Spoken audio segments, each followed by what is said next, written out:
Well, thank you very much. It's an honor to have the president of Ukraine with us. We've had a lot of good discussions, a lot of good talks, and I think progress is being made, very, very substantial progress in many ways.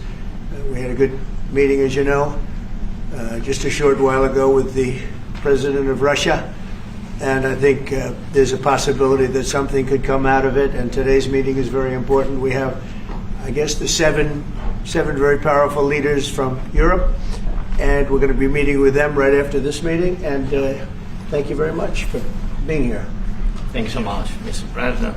If I can, first of all, thank you for invitation, and thank you very much for your efforts, personal efforts to stop killings and stop this war. Thank you, and using this opportunity, many thanks to your wife, First Lady of the United States. She sent a letter to Putin about our children, adopted children, and my wife, she, First Lady of Ukraine, she gave the letter. It's not to you, to your wife. Oh, I want it. Yeah. So we are saying this sensitive topic, yes, please. And thanks to our partners, and that you supported this format, that after our meeting we can have leaders who are around us, UK and France, Germany, Italy, Finland, EU, NATO, I mean all partners around Ukraine supporting us. Thanks them, and thank you very much for invitation. Thank you very much for being here. President Trump. Do you think it's fair? Yes, Peter, go ahead. Thank you, President Trump. So, President Zelensky, you say in a post on X today, Russia must end this war, which it itself started. President Trump, you say President Zelensky of Ukraine can end the war with Russia almost immediately if he wants to. Which is it? Yeah, I think that's true. I think we're going to have a meeting. I think if everything works out well today, we'll have a trilat. And I think there will be a reasonable chance of ending the war when we do that. And is this the end of the road for American support for Ukraine? Is today's meeting deal or no deal? I can never say that. It's never the end of the road. People are being killed, and we want to stop that. So I would not say it's the end of the road. No, I think we have a good chance of doing it. It's been almost 4 years now that a lot of people were killed last week. A lot of people last week. I mean, millions of people killed, but a lot of people last week for whatever reason.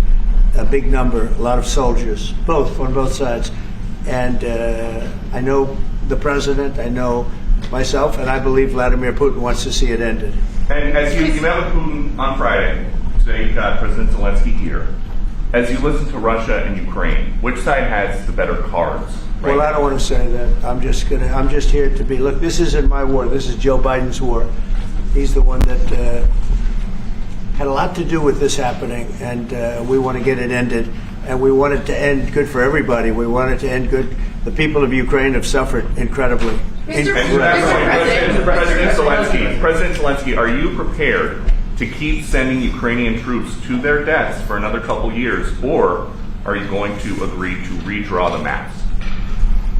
Thank you for your question. So, first of all, we live under each day attacks. That today have been a lot of attacks and a lot of wounded people, and the child was dead, small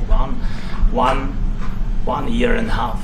So we need to stop this war, to stop Russia, and we need support American and European partners, and we will do our best for this. So, and I think we show that we are strong people, and we supported the idea of the United States, of personally of President Trump, to stop this war, to make a diplomatic way of finishing this war, and we are ready for trilateral, as President said. This is a good signal about trilateral. I think this is very good.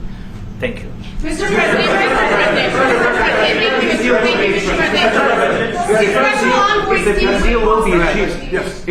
if the peace deal will be achieved, are you going to be willing to send American peacekeepers to Ukraine? Well, we're going to work with Ukraine. We're going to work with everybody, and we're going to make sure that if there's peace, the peace is going to stay long term. This is very long term. We're not talking about a 2-year peace and then we end up in this mess again. We're going to make sure that everything's good. We'll work with Russia. We're going to work with Ukraine, and we're going to make sure it works. And I think if we can get to peace, it's going to work. I have no doubt about it. Your team is talking about Your team has talked about security guarantees. Could that involve U.S. troops? Would you rule that out in the future? We'll let you know that maybe later today. We're meeting with 7 great leaders of great countries also, and we'll be talking about that. They'll all be involved, but there'll be a lot of help when it comes to security. There's going to be a lot of help. It's going to be good. They are first line of defense because they're there. They're Europe, but we're going to help them out also. We'll be involved. Yes. Vladimir Putin mentioned that the war will not end without addressing the root causes of this war. Have you had an understanding what are the root causes of this war? Well, look, the war is going to end. When it ends, I can't tell you, but the war is going to end, and this gentleman wants it to end, and Vladimir Putin wants it to end. I think the whole world is tired of it, and we're going to get it ended. It was, I've done 6 wars. I've ended 6 wars, and I thought this maybe would be the easiest one, and it's not the easiest one. It's a tough one. A lot of reasons for it, and they'll be talking about it for a long time, but they'll be talking about the others. Look, India, Pakistan, we're talking about the big places. When you look at, you just take a look at some of these wars. You go to Africa and take a look at that. Rwanda and the Congo, Republic of the Congo. That's been going on for 31 years.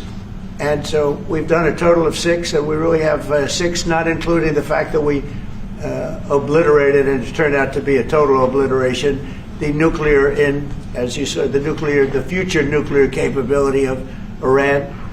And this one, I think we're going to get solved also. I feel confident we're going to get it solved. Like guarantees or like the special envoy put forward. Thanks, Mr. President. Can you tell us about your conversations with European leaders and what they need to see to support an end to the war? Yeah, well, we're going to be meeting with a great representative group and 7 very powerful, very big countries and great people, all friends of mine and friends of yours. And we're going to have some suggestions made. They want to see peace. They would like to see peace. Go ahead, please. In the red. President Trump, do you think it's fair for Ukraine and for Russia to achieve a lasting and durable peace if Ukraine cedes its territories that Russia hasn't yet conquered? Do you think it's a fair peace for Ukraine? We're going to have a lasting peace. Just to answer the first part of your question, we're going to have a lasting peace. I hope it's going to be immediately. I hope it doesn't have to go on. And I think people of the whole world is going to be very happy when that's announced. Yeah, please. Mr. President, you posted on social media, Mr. President, a very touching letter from the First Lady. And the letter was hand-delivered to President Putin. And it calls for an end to the war, essentially, because of the children and the children's future. Why did the First Lady feel that letter was necessary? Was it because she believes that Mr. Putin is the aggressor in the war? Is a similar letter being hand-delivered to President Zelensky? So the First Lady felt very strongly. She's watched the same thing that you watch and that I watch. I see things that you don't get to see, and it's horrible. But when she's got a great love of children, she has a wonderful son that she loves, probably more than anybody, including me. I hate to say it, but she loves her son. She loves children, and she hates to see something like this happening. And that goes for other wars too. I mean, she sees the heartbreak, the parents, the funerals that you see on television. Always funerals. We want to see something other than funerals. No, she felt. It was a beautiful letter. It was very well received by him. And she did ask me to say, she would love to see this end. She would love to see it end. And she says it very openly, very proudly, and with great sorrow because so many people have been killed. Last week, Brian, go ahead, brother. Yes, sir. I've got a question for each of you. Yes. First of all, Mr. President Zelensky. You look fabulous in that suit. I said the same thing. Yeah, you look good. I said the same thing. Yeah. Isn't that nice? That's the one that attacked you last time. See, now he's. I remember that. You look wonderful. No, my first question for you, But President you Zelensky. are in the same suit. You see, I changed you. Maybe yours is much better. Real quickly, upon peace, God willing we get peace, are you open to holding an election in your country? Yes, of course. We are open for election, yes. We have to do safety circumstances. And a little bit, we need to work in the parliament, because during the war you can't have elections, but we can do security.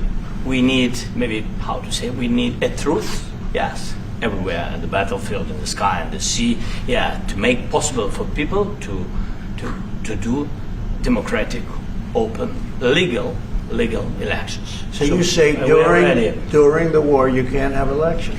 So let me just say 3.5 years from now.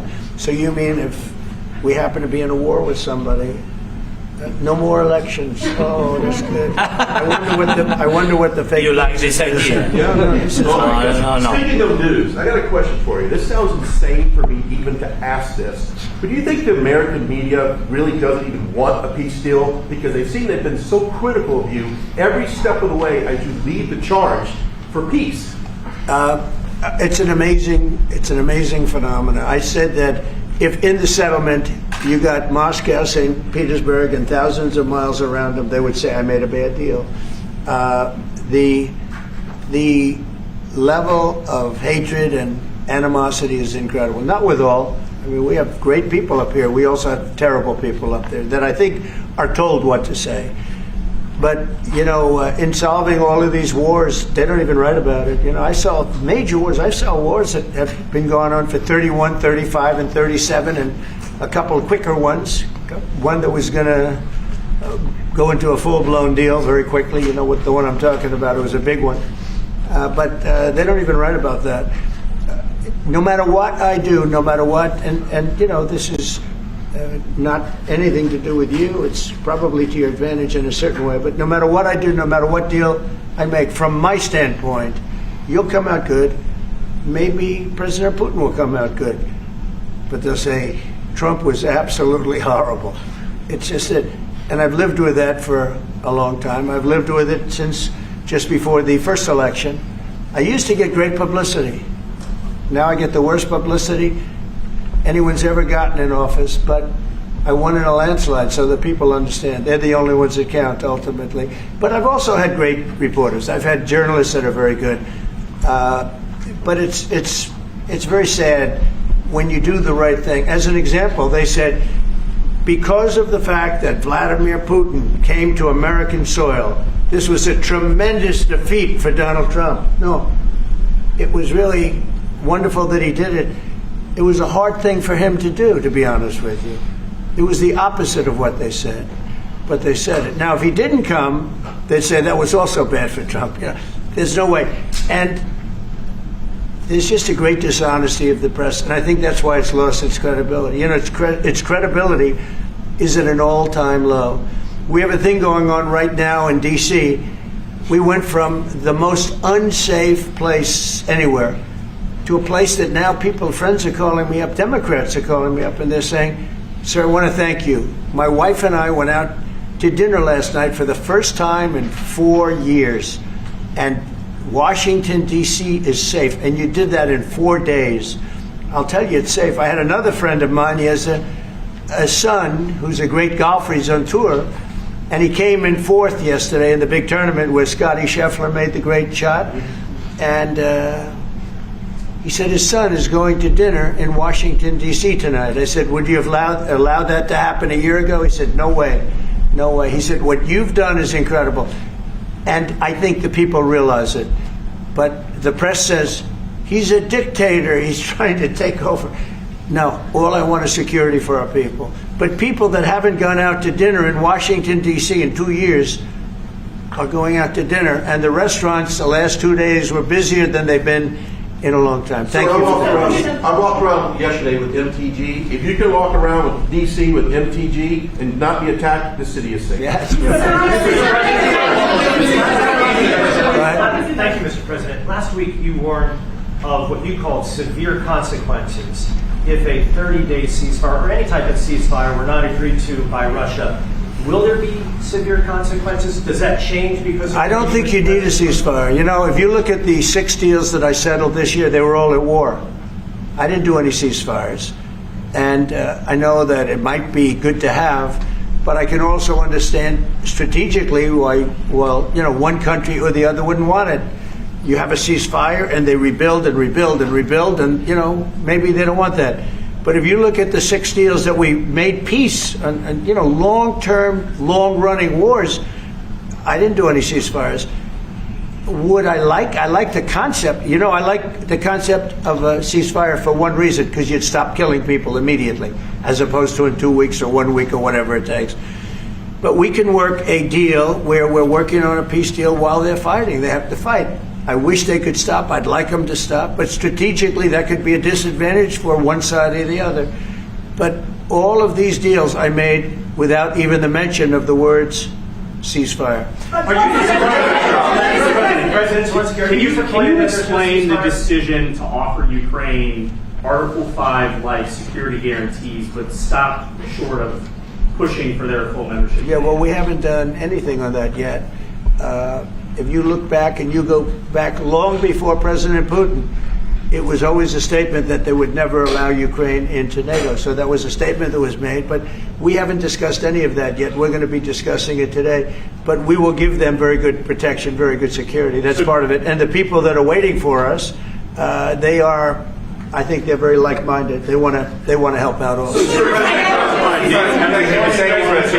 Thank you, President Trump. The United States has already given hundreds of billions of dollars to this war effort in Ukraine. Biden. At best, it is a stalemate, and the killing continues. So, President Trump, how much more is the United States willing to give Ukraine? And President Zelensky, how much more do you want? Well, I'll start off just by saying we're not giving anything now. We're selling weapons. This is something before, I guess the number is well over $300 billion. That was under Joe Biden, a corrupt politician, not a smart man, never was. By the way, go back 40 years, he was not a smart man 40 years ago either, but now he's in particular bad. This was done by a corrupt administration that shouldn't have been in, and frankly, if the right results of the election were given, if I were president, this war would have never taken place, and he would have been very happy, because he would have liked to have seen, I mean, they went through hell. He went through hell. This war would have never happened, and the people that were killed, a couple of million people, a lot of people with soldiers and everything else, and the people that have been displaced and forced into other areas and other countries because of what's happened, none of that would have happened. And I'm just saying that he was a horrible president, whether it was the borders or this. He was just a horrible, corrupt president. Mr. President, you want to answer? I can. Thanks so much. So first of all, we have possibility now to buy weapon from the United States. We are thankful for this program and this opportunity. We are thankful for Europe. They pay for this. And through NATO program, for example, Pearl and etc., we have some programs where we can have some money to finance this. And this is a part, I think, it's not a part for the war and to defend us. It also will be a part for security guarantees, to strengthen our army, to rearm Ukrainian army. This is very, very important. And it depends how much money we need to rearm. For example, the question of air defense, we spoke about it with President Trump, and I'm happy that we have now bilateral decisions and we work on it with production, American production. Nobody in Europe has so many air defense like Patriots, for example. We need it very much, and this is also about defending. And I think, I think the good news, we make the best military equipment in the world by far. You mentioned the Patriots. How good are they? Systems. We have systems, they're literally 100% foolproof. And it's really like shooting two bullets, two bullets hitting each other in the air in a space like this. The chance is 100%. It's 99 to 100%. So we sell the equipment to NATO. And NATO does what, I don't know what the arrangement is that you have with, but I know that they want you to have the equipment. And we're getting the best equipment in the world, but they pay us for the equipment. Under Biden, it was just crazy what was going on. I believe the number is over 300. I think it could be $350 billion worth of equipment and money and everything else. And we've made more progress in settling this war in the last 2 months than they made in 4 years. This should have been settled a long time ago, but it should have never happened. Yeah, please. You pushed out on social media. Brian, go first. You pushed out on social media about doing away with mail-in ballots and potentially electronic voting machines. Can you explain on that? How? Well, that's a very off-topic. Just really quickly, mail-in ballots are corrupt. Mail-in ballots, you can never have a real democracy with mail-in ballots. And we, as a Republican Party, are going to do everything possible that we get rid of mail-in ballots. We're going to start with an executive order that's being written right now by the best lawyers in the country to end mail-in ballots because they're corrupt. And you know that we're the only country in the world, I believe, I may be wrong, but just about the only country in the world that uses them because of what's happened. Massive fraud all over the place. The other thing we want change are the machines. For all of the money they spend, it's approximately 10 times more expensive than paper ballots. And paper ballots are very sophisticated with the watermark paper and everything else. We would get secure elections. We'd get much faster results. The machines, I mean, they say we're going to have the results in 2 weeks. With paper ballots, you have the results that night. Most people, many countries use paper ballots. It's the most secure form. So between paper ballots, very, very important, paper ballots, and I think maybe even more important, the mail-in voting. We're going to end mail-in voting. It's a fraud. If you have mail-in vote, even Jimmy Carter with this commission, they set it up.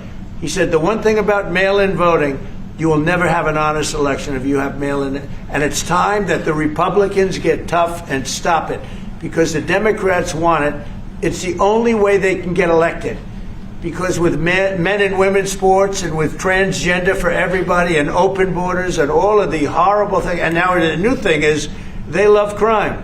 They're fighting me on the fact that I've made Washington, D.C. safe. We're not going to get mugged, beaten up, or killed like all the people you've been watching get so badly hurt. I'm glad, I hate to take your time on this, but I'm glad you asked me that question. We're going to stop mail-in ballots because it's corrupt. You know, when you go to a voting booth and you do it the right way and you go to a state that runs it properly, you go in, they even ask me, they asked me for my license plate, for identity. I said, I don't know if I have it. He said, sir, you have to have it. I was very impressed, actually. But it's very hard to cheat with mail-in voting. As you know what happens in California, it's so corrupt, where some people get 5, 6, 7 ballots delivered to them. Now, we got to stop mail-in voting, and the Republicans have to lead the charge. The Democrats want it because they have horrible policy. If you have mail-in voting, you're not going to have many Democrats get elected. That's bigger than anything having to do with redistricting, believe me. And the Republicans have to get smart. We're not going to have a country. I said for a long time at rallies, you need borders and you need free and fair elections. Those two things. Otherwise, you don't have. We have strong borders now. In 90 days, Mr. President, we didn't have 0 in 3 months. Not one person came in illegally into our country. In fact, even I find that hard to believe, but it's run by a little bit of a liberal group that put out the numbers, so I guess it's, but 0, 0, and 0. You go back a year ago, 2 years ago, 3 millions of people poured into our country. It was terrible. Thank you very much. Do you need from President Trump to be able to make a deal? Is it American troops, intelligence, equipment? What is it? Everything. And really, it includes 2 parts.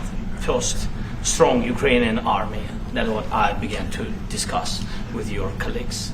And it's a lot about weapon and then people and training missions and intelligence. And second, we will discuss with our partners. It depends on the big countries, on the United States, on a lot of our friends. And Mr. President, are you willing to commit American troops to that NATO-like protection in order to get President Zelensky to a deal today? Well, I don't know if you define it that way, but NATO-like, I mean, we're going to give, we have people waiting in another room right now. They're all here from Europe, biggest people in Europe, and they want to give protection. They feel very strongly about it, and we'll help them out with that. I think it's very important. I think it's very important to get the deal done. Please go ahead. You've been involved with the peacekeeping in Ukraine since your first day in the administration. What would you say to the Ukrainian people right now who are suffering under the Russian attacks and hoping that the American people will stand with them? Well, I know Ukrainian people. I've known many over the years. They're great people. They're smart. They're energetic. They love their country. I mean, they love their country, and we want to get this war ended. That's all I can do. I love the Ukrainian people, but I love all people. I love the Russian people. I love them all. I want to get the war stopped. Very important. Was there any aspect of your discussion with Vladimir Putin that left you disappointed? Look, we just spoke to, I was just telling the president, I just spoke to President Putin indirectly, and we're going to have a phone call right after these meetings today. And we may or may not have a trilat. If we don't have a trilat, then the fighting continues. And if we do, we have a good chance. I think if we have a trilat, there's a good chance of maybe ending it. But he's expecting my call when we're finished with this meeting. Thank you very much, everybody. 偷偷告诉大家，我最近发现了新法宝 Royal Face 逆时奇迹系列，它有活肤露、全效精华，还有精华霜。尤其我皮肤比较偏干，所以我非常的注重保湿。保湿做得好，肌肤自然烹饪。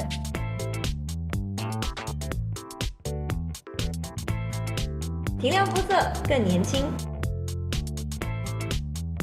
抚平皱纹超有感，而且气色变好。用心保养，每天都更美一点。